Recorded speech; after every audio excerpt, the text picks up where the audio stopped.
Hey guys, and welcome back to the channel. My second video of the day on Alexander Isak, the biggest sign in Newcastle history in terms of value. It will easily smash our transfer record. Plenty to get into regarding him. It is match day as well, ladies and gentlemen. I am currently inside my hotel room in Liverpool.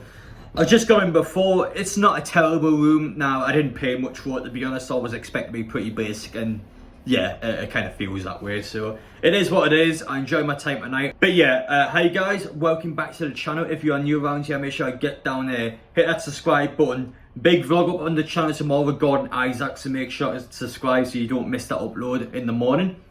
And as well as that, you can also get down there, smash like button. Question of the day: we play Tranmere Rovers tonight. Score predictions: how is it going to go? How many will Newcastle score? Hopefully it's a nice comfortable win and we get a great tie tonight.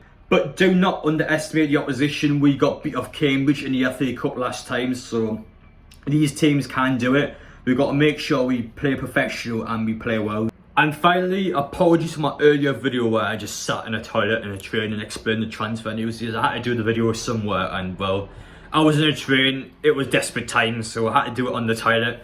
Don't worry though, we're in a more, I guess, a better scenic area now. But yeah, that's it for me. Without further ado, let's get into the transfer news now. Ho ho ho! Let's begin off by talking about Lucas Paqueta, because this has been a player that's been heavily linked to Newcastle United over the summer. Newcastle have always had the interest in the player, but they've never went in for any official bids.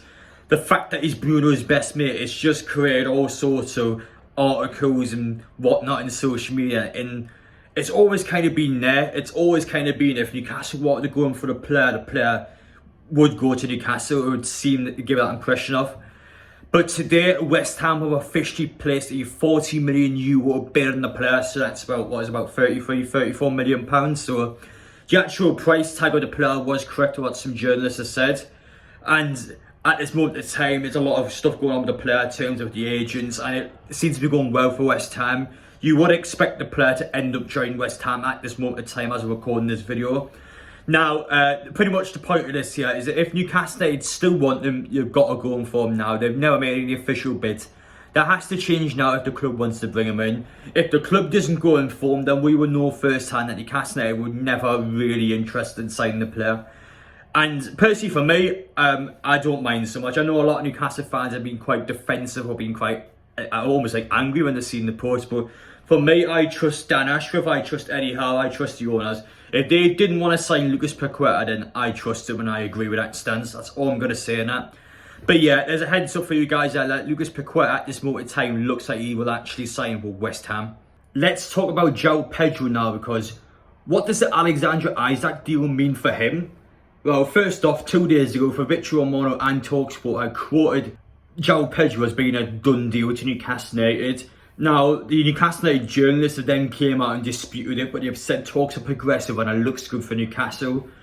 I said in my video yesterday that I personally think he will sign for Newcastle United, and with the just out of nowhere Alexander Isak news, what do I think now? Well, some journalists actually came out and said that this doesn't affect the Joao Pedro deal at all. And yeah, I probably agree with it. I personally still think Newcastle will sign Joao Pedro. I just think the Isak deal has just been made now due to Callum Wilson. I said it in my old video earlier on today, I think this is a reaction to Callum Wilson. Now, his test results haven't been made official yet from his scans, but I personally believe he has a long-term injury. I can't think why Newcastle would spend over, this 50 to 60 million pounds on a player, well, if Callum Wilson's going to be playing in a couple of weeks' time. It doesn't make any sense at all, so I'm going to assume that Callum Wilson has a long-term injury and he's going to miss a decent amount of time, which, let's be real, Callum Wilson, it's always going to happen with him. It's just inevitable. So to bring a player like Isak in now, this is a player that didn't have the best of times in La Liga last season, but I do remember watching him at the Euros and he was one of the stars of the tournament. A really, really impressive piece of talent. And to bring him into this football club to what is, it's been disputed the price, but every single journalist has said that Newcastle are looking really good to sign this player. The price has been disputed between £58 million, somewhere about £63 million. So somewhere between that range, regardless of what the actual price is, it is Newcastle's biggest transfer ever. Bigger than the Bruno one, bigger than the Joe Linton one. This is huge. This is a player that is just took up a massive bit of the budget. So far in this window, I spent between 60 to 7 million. This is going to just almost double that. So by the end of it, Newcastle has spent a serious amount of money. And if we bring more players in, we'll talk about a few more players in just a moment, but we bring more players in, this could honestly be a 10 out of 10 window for me. It's been quiet for a couple of months, but Newcastle, the last week or so now, they've seemed to really kick it on. So the current news at the minute is that Dan Ashworth and Steve Nickson are both in Spain now, getting the deal sorted with Real Sociedad.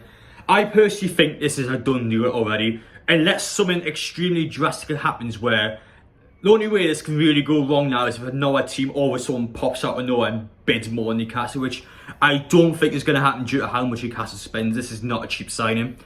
The fact that Dan Ashworth and Steve Nickson are down there, they wouldn't be over in Spain unless they are confident and get the deal done. The player terms have already been agreed. Isak wants to join Newcastle. That is a key point in this. The player wants to move to Newcastle. The agent has been sorted out. There's no problem to the agent. None of this Ekitike stuff and they're waiting out for another deal. They are happy to move to Newcastle United.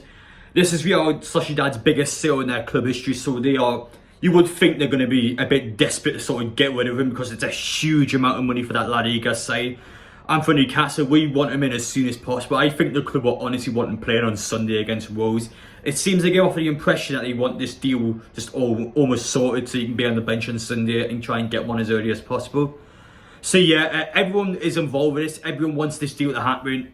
And for me, I just can't see how they're gonna mess it up. Like, it's just gonna be an absolute, just a no-brainer, done deal for me. So I think this one is all sorted. I think it's in the bag, and I think it's just a matter of time. Just once Newcastle get all the little bits and bobs sorted now, that's what I think is left. They've done all the hard stuff. They've got the actual deal agreed with Real Sociedad, which is the huge part. As for our players now, with the exception of Joao Pedro, I think Newcastle would spending more money. I think it'd just be in loanees. I think we'll loan one player and you would think it'll be one of the Chelsea boys. As I said before, Christian Pulisic, if we can get him on loan, get Joao Pedro and get Alexander Isak, that is a 10 out of 10 window for me. Absolutely exceptional. So I think we'll do that. We get Isak in, I think we get Pedro, and I think we'll loan one player. I don't know who the player's going to be on loan, but that's what I personally think the club is going to do. That's just my honest opinion as a fan. But yeah, this Isak deal I do class is done. I can't see how it's going to possibly go wrong. It seems to be that far into it now where everything's sorted, it's already been done, everything's been put on the paper. It's just Dan Ashworth and Steve Nickson got to sort out those little bits and bobs, and then he'd be wearing black and white before you know it. So yeah, I deem this is done. I'll be shocked if this one doesn't happen. That's all I'm going to say now. So anyway, guys, hope you enjoyed watching. If you don't mind me, I'm going to head down now and watch Newcastle United play against Tranmere Rovers. So the vlog of that will be on the channel tonight. Hopefully this video kind of explains it just a little bit more. I know the was a bit rushed because I was on the toilet. But yeah, this one looks very, very good. I think it will be completed now. And just like that, Newcastle's biggest sign in their club history. What do you guys think about it? And anyway, cheers for watching. I'll see you later on tonight.